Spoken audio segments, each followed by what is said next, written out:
الحمد للہ الذی فضل بنی آدم بالعلم والعمل علی جمیع العالم والصلاة والسلام علی محمد سید العرب والعجم وعلی آلہ واصحابہ ینابیع علوم والحکم۔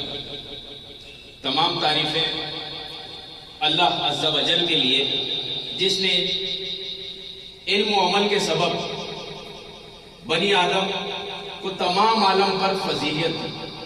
درود و سلام ہو عرب و عجم کے سردار محمد مصطفیٰ صلی اللہ تعالی علیہ وآلہ وسلم پر اور آپ کی آل اور اصحاب رضوان اللہ تعالی علیہ مجمعین پر جو کہ علم و حکمت کے سرچشمے ہیں۔ آج اس پر رونق محفل کا انعقاد تقسیم اسناد کے حوالے سے ہے۔ وہ تمام طالب علم جنہوں نے پچھلے دنوں امتحان کی صعوبت اٹھائی ان کا آج نتیجہ ہے۔ آپ میں سے کچھ ایکسائٹڈ ہوں گے، کچھ کو نتیجہ ملنے کے بعد فخر ہوگا کہ میں پہلی پوزیشن پر آیا، میں دوسری پوزیشن پر آیا، میں تیسری پوزیشن پر آیا۔ کچھ ڈر کے مارے اپنے رزلٹ چھپا رہے ہوں گے، کچھ اساتذہ کرام سے چھپتے چھپاتے پھر رہے ہوں گے کہ ابھی کلاس ہو جائے گی۔ ہونا یہ چاہیے کہ ہم سب علم کی اہمیت پر ایک اکائی کی صورت متحد ہو جائیں، علم کی اہمیت کو سمجھیں۔ علم دین کی اہمیت کو سمجھنے کے لیے ہمارے پاس زندہ و جاوید مثال ہمارے نزدیک علماء کرام کی اپنے اساتذہ کرام کی صورت میں موجود ہے۔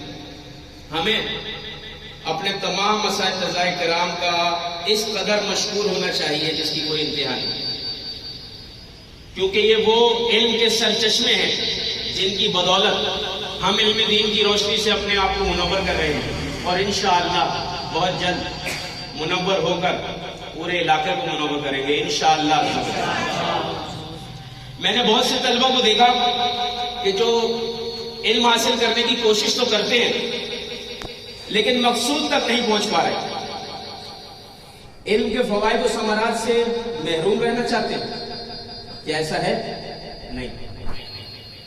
میرا خیال ہے کہ علم دین کے ثمرات سے محروم رہ جانے کا سبب یہ ہوتا ہے کہ وہ تحصیل علم کے طریقوں میں غلطی کر جاتے ہیں، ان کی شرائط کو چھوڑ بیٹھتے ہیں، اور جو شخص راستہ اپنانے میں غلطی کر بیٹھے وہ بھٹک جاتا ہے اور مقصود خواہ تھوڑا ہو یا زیادہ اس تک نہیں پہنچ پاتا۔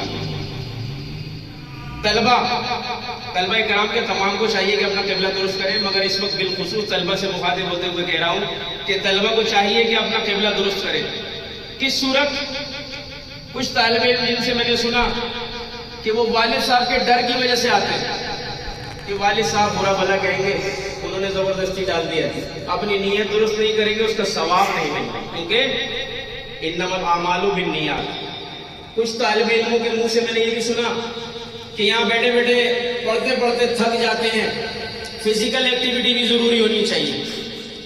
تو میرا ان تمام طلبہ سے سوال ہے جو فزیکل ایکٹیویٹی کو اہم سمجھتے ہیں، اور اس عمر کے بچوں کو فزیکل ایکٹیویٹی کرنی چاہیے، مگر میرا یہ سوال ہے کہ کیا فزیکل ایکٹیویٹی فٹ بال کھیلنا ہے؟ فزیکل ایکٹیویٹی کرکٹ کھیلنا ہی رہ گئی ہے؟ معذرت کے ساتھ میں یہ پوچھوں گا، کیا فزیکل ایکٹیویٹی نماز کی پابندی نہیں ہو سکتی؟ کیا فزیکل ایکٹیویٹی نوافل کی کثرت نہیں ہو سکتی؟ کیا فزیکل ایکٹیویٹی تہجد کے لیے اٹھنا نہیں ہو سکتی؟ کیا فزیکل ایکٹیویٹی سرد راتوں میں مسجد تک پہنچنے کی ایکٹیویٹی نہیں ہو سکتی؟ ہمیں سب کو چاہیے کہ اپنا قبلہ درست کریں اور ان تمام امور کا خیال کریں جو ہماری شخصیت کو دیکھتی ہوئے تمام محلہ دیکھتا ہے۔ ہم تمام کے تمام طالب علم مثال بن جائیں۔ کس لیے؟ ہمارے چہرے سے، ہمارے مہرے سے، ہمارے کپڑوں سے، ہمارے انداز سے، ہماری گفتار سے، تمام سے فیضان رضا اکیڈمی ٹپکتی ہوئی نظر آئے، تب تو مزے کی بات ہے۔ اگر آپ پینٹ شرٹ پہن کر بھی یہاں پر آ جائیں گے علم دین حاصل کرنے کے لیے تو اساتذہ کرام انتہائی شفیق ہیں، سرزنش کریں گے مگر منع نہیں کریں گے، آپ کو اٹھا کے واپس نہیں بھیج دیں گے۔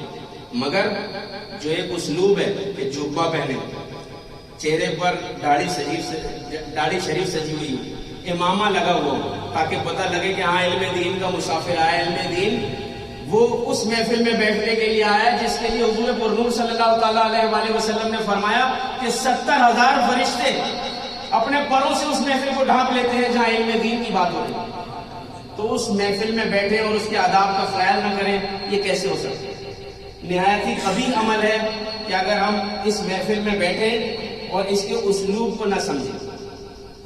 آج جن طلبہ کو پہلی دوسری تیسری پوزیشن ملے گی، فخر ضرور محسوس کریں، تکبر کو اپنے پاس نہ آنے دیں، کیونکہ ہمارے اساتذہ کرام نے جو ہماری تربیت فرمائی اس میں پہلا پہلو یہ بتایا کہ علم وہ نفع بخش ہے جس میں تکبر کا شائبہ نہ ہو۔ جو علم عاجزی سکھائے اصل علم وہی ہے۔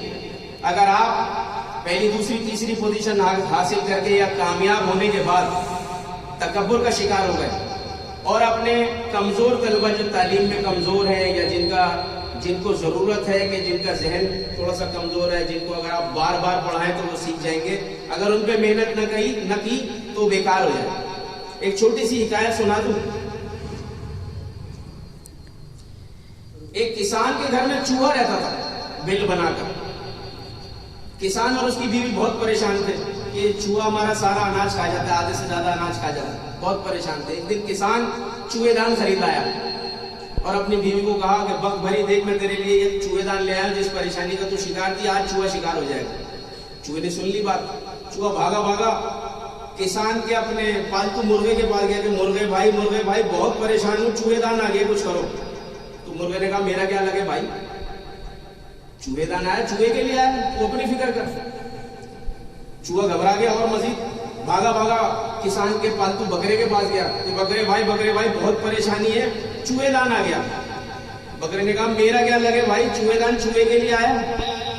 خیر رات ہوئی، چوہے دان لگایا گیا اور رات کے کھٹاکے کی آواز کے ساتھ کسان کی بیوی بھاگی آئی کہ چوہا پکڑا گیا۔ اس نے اندھیرے میں جو ٹٹولا تو چوہے کے بجائے سانپ تھا، سانپ نے ڈس لیا۔ اس نے چیخ و چلانا شروع کر دیا، کسان بھی گھبرایا، جلدی سے حکیم صاحب کو لے کر آیا۔ حکیم صاحب نے آ کے جناب اس کو تریاق دیا اور کہا کہ بھائی اس تریاق کی سے کمزوری ہوگی، اس کو مرغے کا سوپ پلاؤ۔ تو سب سے پہلے وہ مرغا حلال ہوا جس نے کہا تھا کہ میری وجہ سے مرغے کا سوپ پلایا گیا۔ جہاں پر نہ ہو سکی دوسرے دن انتقال کر گئی۔ کفن دفن کا انتظام ہوا، کفنایا گیا، سب کچھ ہوا، پورا محلہ جمع ہوا تھا، پورا گاؤں جمع ہوا تھا، رشتہ دار جمع ہوئے تھے۔ بکرے کے انا للہ ہوئے، بکرے پہ چھری پھیرنی پڑی اور بکرا بھی کاٹ کے کھلا دیا گیا جس کی بلا سے تھا چوہے دان۔ تو اگر آج فرسٹ سیکنڈ تھرڈ آنے والے کہیں کہ میری بلا سے، اگر اس کو پڑھنا نہیں آتا تو میں کیا کروں، یہ کمزور ہے تو میں کیا کروں، اگر آپ اس کو ساتھ لے کے نہیں چلیں گے تو وہ چوہے دان میں آپ بھی پھنس سکتے ہیں، یہ ذہن میں رکھیں۔ اس چھوٹی سی مثال کو بڑا سمجھیں اور کوشش کریں کہ اپنے تمام کمزور طلبہ کا ساتھ دیں گے اور ان کی مدد کریں گے انشاءاللہ، اور ان کو علم دین کے حصول میں ساتھ لے کر چلتے رہیں۔ علم دین کا حصول ہر مسلمان مرد و عورت پر فرض ہے۔ حضور پاک صلی اللہ تعالیٰ علیہ وآلہ وسلم نے فرمایا طلب العلم فریضۃ علی کل مسلم و مسلمۃ، علم حاصل کرنا ہر مسلمان مرد و عورت پر فرض ہے۔ مگر حاضرین محفل ہمیں معلوم ہونا چاہیے کہ ہر مسلمان پر تمام علوم کا حاصل کرنا فرض نہیں ہے۔ جو امور دینیہ آپ پر لاگو ہوتے جائیں گے ان کا علم حاصل کرنا آپ پر فرض ہوتا جائے گا۔ نماز، روزہ، حج، زکوٰۃ، آئینی مسائل، شرعی مسائل، تمام کا آپ کی امور کے ساتھ ساتھ جس عمر میں آپ گزرتے جائیں گے، جس حصے میں آپ کو جس علم کی ضرورت پڑتی جائے گی وہ سیکھنا آپ پر فرض ہوتا جائے گا۔ اب میرا سوال چنیسر گوڈ کے اہلیان محلہ سے ہے کہ یہ کیا صرف یہ 80 لوگ ہی ہیں جو علم دین حاصل کرنا چاہتے ہیں؟ آپ کو اپنی آئلی زندگی کے لیے اپنے امور شرعی پر کاربند رہنے کے لیے